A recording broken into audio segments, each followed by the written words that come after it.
গাজীপুরের কালিয়াকৈরে বিএনপির ঐক্য সমাবেশ অনুষ্ঠিত হয়েছে।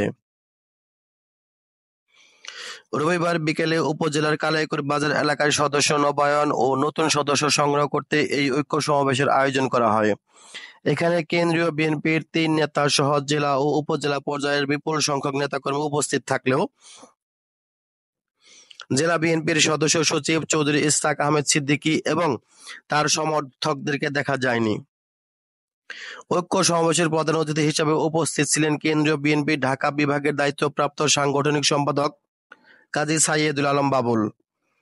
আরও উপস্থিত ছিলেন কেন্দ্রীয় বিএনপির সহ-শ্রম বিষয়ক সম্পাদক হুমায়ুন কবির খান, কেন্দ্রীয় নির্বাহী কমিটির সদস্য সাবেক মেয়র মুজিবুর রহমান, উপজেলা বিএনপির সাবেক সভাপতি হেলাল উদ্দিন, পৌর বিএনপির সাবেক সিনিয়র যুগ্ম সাধারণ সম্পাদক সাইজুদ্দিন আহমেদ, অ্যাডভোকেট রফিক ইসলাম রফিক সহ নেতৃবৃন্দ। সমাবেশে নেতা কর্মীদের দেওয়া বক্তব্যে নতুন কমিটি নিয়ে পক্ষপাতিত্বের অভিযোগ তুলে ক্ষোভ প্রকাশ করা হয়। দলীয় নেতা কর্মীরা জানান, গত ২০ মে গাজীপুর জেলা বিএনপির অধীনস্থ ৮টি কমিটির বিলুপ্ত ঘোষণা করা হয়। সেই সাথে ১৪ জুন ৪১ সদস্যের ৮টি আহ্বায়ক কমিটি ঘোষণা করা হয়।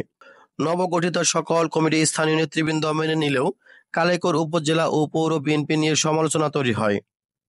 ১৬ জুন নতুন কমিটির আনন্দ মিছিল এবং পথ বঞ্চিতরা বিক্ষোভ মিছিল করলে পাল্টাপাল্টি ধাওয়া, পাল্টা ধাওয়া ও সংঘর্ষের ঘটনা ঘটে। এ ঘটনায় পারভেজ আহমেদ, অ্যাডভোকেট রফিকুল ইসলাম রফিক সহ ৬ জনের নাম উল্লেখ করে মামলা দায়ের এবং পারভেজ আহমেদকে গ্রেফতার ও দল থেকে বহিষ্কার করা হয়। এরপরে কালিয়াকৈরে বিএনপিতে দ্বিধা ও বিভক্তির সৃষ্টি হয়।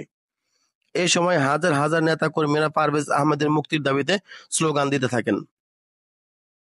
সেখান থেকে যা শুনলাম, প্রায় ৫০,০০০-এর মতো নেতা কর্মী আপনারা সমাবেত হয়েছেন। আপনাদের মনের অনেক ক্ষোভ, অনেক বেদনা, অনেক কথা আপনারা হয়তোবা আমরা আজকে কেন্দ্রীয় নেতৃবৃন্দরা এখানে উপস্থিত হয়েছি বলে হয়তোবা হাজার হাজার লোক আপনারা নেতা কর্মীরা ছুটে এসেছেন।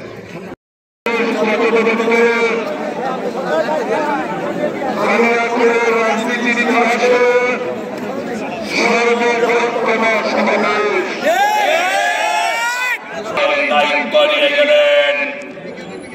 আপনার কাছে আমার জিজ্ঞাসা করল, আপনার একজন নগণ্য কর্মী হিসাবে